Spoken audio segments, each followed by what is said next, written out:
igreja celebra uma grande solenidade chamada de Solenidade da Santíssima Trindade. Essa expressão Trindade remete às três pessoas divinas, Pai, Filho e Espírito Santo. Se alguém nos perguntar o que é a Santíssima Trindade, a nossa resposta é muito simples e direta: Deus. A Santíssima Trindade é Deus. É isso. E aí, essa festa nos faz perguntar: por que uma data para comemorar a Santíssima Trindade? Quando essa festa foi instituída, o Papa que a instituiu fez a mesma pergunta, né? Porque toda a liturgia, todas as celebrações são da Santíssima Trindade. A gente sempre celebra a memória de Jesus, o Filho de Deus, diante ou em torno do altar, reunidos em torno do altar, como filhos e filhas do Pai, movidos pelo Espírito Santo. O dinamismo é trinitário, né, das nossas celebrações. Não só os sinais que a gente realiza evocam sempre a Trindade. O sinal da cruz, como falamos no início da celebração, em nome do Pai, do Filho e do Espírito Santo, traz aí o nome das três pessoas divinas e recorda o nosso batismo, porque a gente foi batizado com essas mesmas palavras: fulano, eu te batizo em nome do Pai, do Filho e do Espírito Santo. Isto é, nós fomos mergulhados na vida divina, porque o nome aqui significa vida, né? Em nome de, a vida de. Nós somos mergulhados na vida divina, na vida de Deus por meio de Jesus Cristo. Então, é tudo trinitário. Mas nós, seres humanos, precisamos de vez em quando de trazer à tona ou parar por um momento para a gente contemplar determinado aspecto da nossa fé, para nos ajudar a perceber ao longo do tempo, né, esse aspecto presente em tudo, né? Mais ou menos o todo está na parte, a parte está no todo. Mas vamos lá. E uma das coisas que eu acho mais interessantes na festa da Santíssima Trindade, e hoje apareceu na nossa aclamação ao Evangelho, é o que nós chamamos de doxologia. A palavra pode não ser conhecida de muitos, mas a gente pratica muito a doxologia. Doxologia significa palavra de louvor. Eu vou mostrar para vocês algumas doxologias que vocês conhecem muito. Por exemplo, quem reza o terço, né?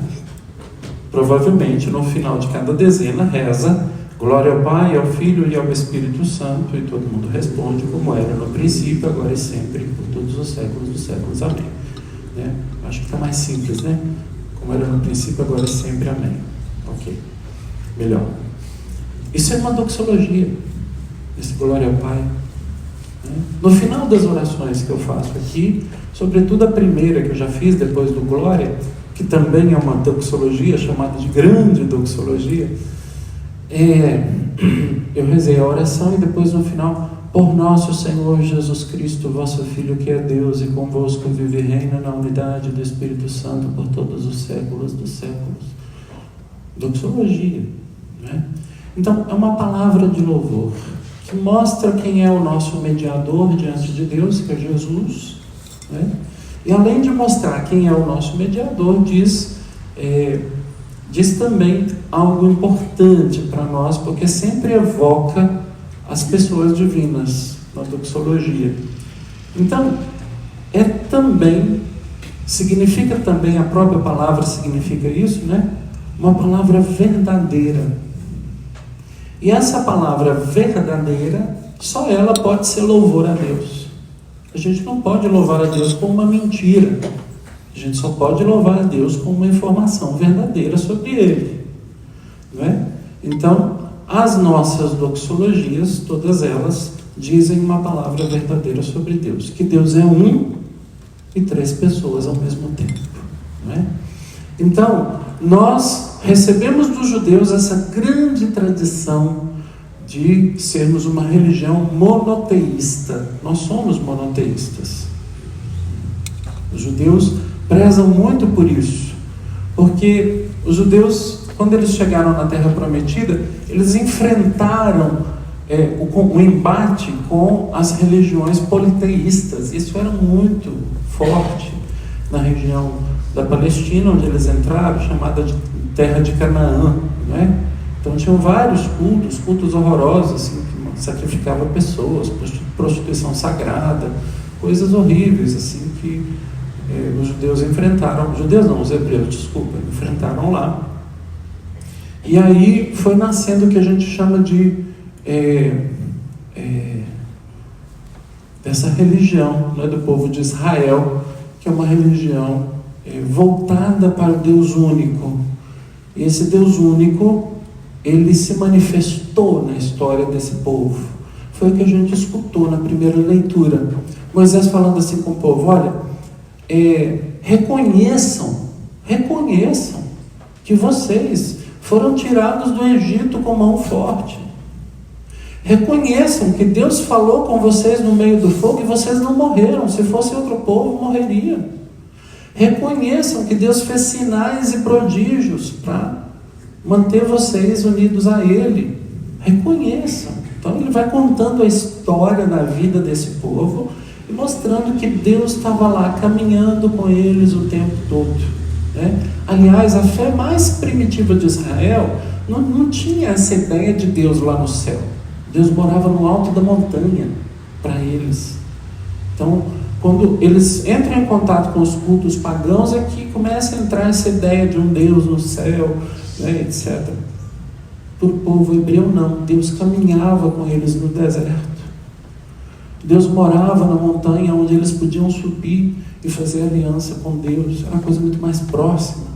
E o texto termina dizendo assim: reconheçam que tem acima do céu um Deus acima de nós, acima do céu, e um Deus aqui na terra, lá e cá, né? Então o texto é muito bonito nesse sentido, né? Mas quem mostra e aprofunda isso para nós é a pessoa de Jesus. Jesus, o Filho de Deus, né?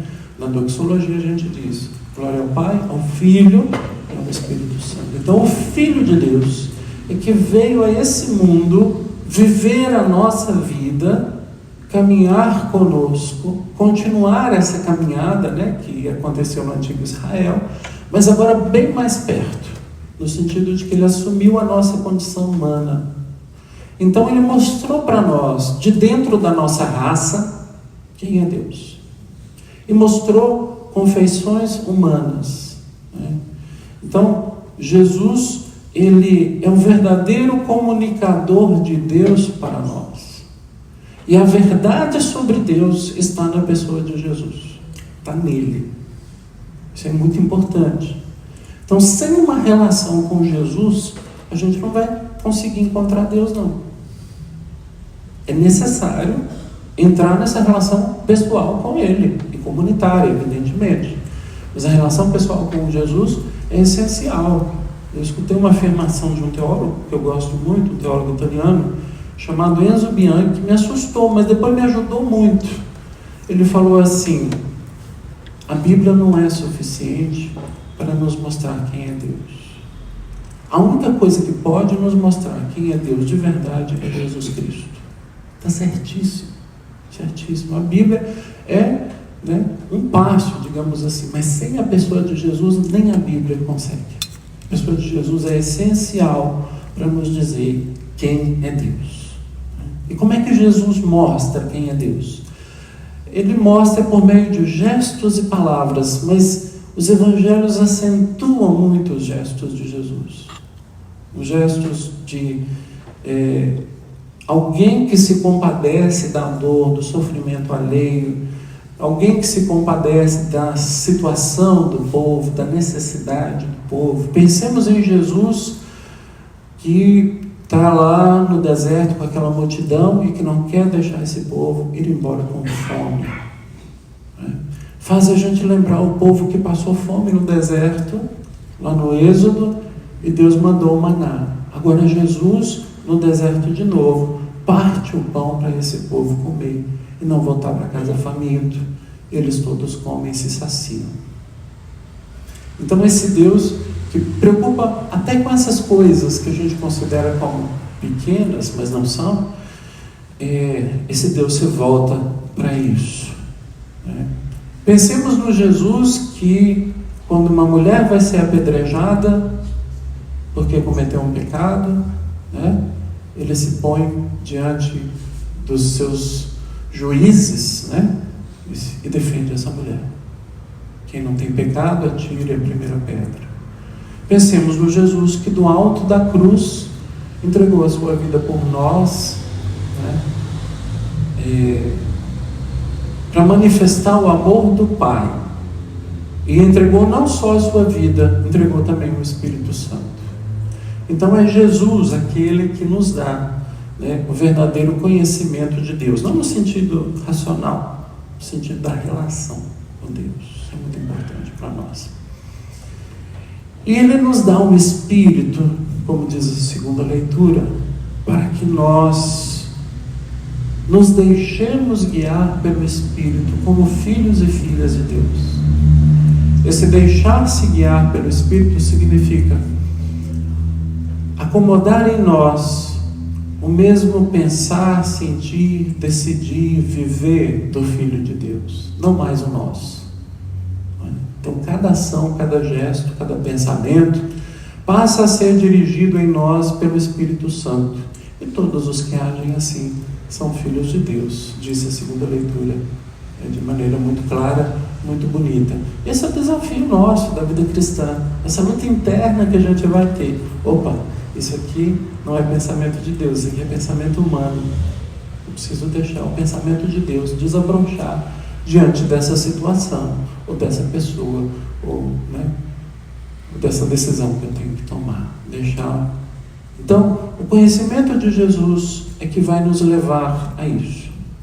Existe um corpo doutrinal sobre Deus, é verdade. Esse corpo doutrinal ele é importante, mas ele é uma ajuda para a gente viver essa relação. Então não adianta o corpo doutrinal da igreja sobre a Santíssima Trindade, que é belíssimo, se a gente não entra na relação com Deus. Inclusive nós teólogos, né, que somos profissionais dessa área, a gente o tempo todo é recordado: sem oração não tem quem faça teologia. Para fazer boa teologia tem que rezar. Então, e para a vida cristã a mesma coisa. Se a gente não reza, né, não tem salvação, tem que rezar. Então, meus irmãos e irmãs, para viver a Santíssima Trindade é necessário entrar em relação com ela, né? E essa relação que passa por Jesus Cristo, o verdadeiro revelador de Deus. Ele que diz com a sua vida a verdadeira face de Deus para nós. E para que a gente precisa entrar nessa relação, né? Por que a gente vai então acolher isso? Como é que a gente vai... Que é a nossa fé, é isso, né? Então, como é que a gente experimenta isso? A primeira leitura falou isso muito claramente. Reconhece que Deus está do seu lado. Olha para a sua vida, você mesmo hoje, né? E fala para você mesmo aquilo que você já sabe, que Deus esteve lá com você quando você estava no hospital, que Deus esteve com você na hora das suas dificuldades, que Deus te sustentou quando você achou que estava sozinho, que Deus te conduziu a um bom caminho, a um bom termo de um empreendimento, de uma decisão, de uma coisa importante da sua vida. Se vocês olharem sinceramente para a vida de vocês, vocês vão ver isso. Aquilo que Moisés está falando para o povo, hoje está sendo dito para nós: reconhece. O simples reconhecimento já é um movimento do Espírito em nós. Já significa que a gente está se deixando conduzir e abrindo a inteligência para a fé. A fé tem uma inteligência. E depois disso, a gente então se deixar conduzir por Espírito na direção do outro. A fé cristã não é vivida de jeito nenhum de maneira solitária. Eu fico em casa, eu rezo, eu estou lá numa boa, resolvo as coisas eu com Deus, não preciso de igreja, não. Nós precisamos. Igreja faz bem para a gente. Faz bem porque me ajuda a sair do lugar, do meu lugarzinho acomodado, né? Então eu preciso da igreja sim, para me ajudar a dar passos na direção do outro. E o que a gente ensaia aqui é espelho da comunidade divina. Reflete em nós esse modelo de Deus que é Pai, Filho e Espírito Santo. Deus é comunidade. Nós também somos e queremos ser cada vez mais em comunhão, cada vez mais trabalhando juntos, em sinergia, né? Trabalhar juntos é o que significa essa palavra sinergia, para que esse amor, essa energia de Deus circule entre nós e para os outros. Sem essa disposição de viver junto, a energia de Deus não circula para os outros. E aí a gente viver essa fé também, não só para a nossa salvação, para a salvação da nossa comunidade, também para fora, para a salvação dos outros. Gente, o mundo está cada vez menor. E a gente está tendo provas disso o tempo todo. A gente acha que não, mas as coisas têm relação umas com as outras, e estão nos afetando sim. Né? Quem pensa que as guerras que estão lá no hemisfério norte não nos afetam muito. Não só do ponto de vista econômico, social, etc., da paz, mas do ponto de vista espiritual. Né? Isso é uma ofensa ao que Deus fez ao ser humano, como sua imagem e semelhança. A gente não pode admitir isso. Né? Então, do ponto de vista espiritual, isso é contraditório para a nossa fé e para a humanidade. A gente está aprendendo a duras penas que cortar a árvore, destruir a natureza, dá o que dá no Rio Grande do Sul. Onde é que a gente vai acordar para esse fato? Né? A gente corta a árvore lá em cima, no norte e no sul. Acontece isso. Né? A gente sente que o clima, como está mudando, já era para estar frio há muito tempo. Né? Nós estamos no final do mês de maio, o frio ainda não chegou. Está acontecendo alguma coisa, a gente acorda. Então essa fé, ela tem que ter a ver com essas coisas. Nós não podemos ser indiferentes mais. Né? Deus quer a fé para que a gente sinalize para o mundo, ide, anunciai todos os povos. Né? Que há um caminho diferente do que a humanidade está fazendo. A gente viu há pouco tempo que um vírus que sai de lá da China pode matar muita gente aqui. Então, tudo isso diz respeito a nós, tudo isso diz respeito à fé. Né? E a Trindade que nos criou e criou esse mundo todo, né? Hoje, por meio de Jesus, nos diz: ide fazer discípulos meus todos os povos, batizando-os em nome do Pai, do Filho e do Espírito Santo, e ensinando a viver tudo que eu vos ordenei. Viver tudo que Jesus ordenou é bem maior do que uma religião. A religião está aqui para ajudar a gente a viver tudo que Ele ordenou. Mas é bem maior do que isso. É entrar nesse dinamismo da vida plena para todos. Eu vim para que todos tenham vida, todos, e a tenham em abundância. Fazer sobre nós o sinal da cruz. Celebrar uma festa da Santíssima Trindade, rezar o texto, glória ao Pai, ao Filho e ao Espírito Santo, e daqui a pouco, por Cristo, com Cristo e em Cristo, é uma fonte que nos faz viver dessa maneira. Que Deus nos ajude a guardar essa fé apostólica e a vivê-la com mais verdade, cada vez mais próximos de Jesus. Amém.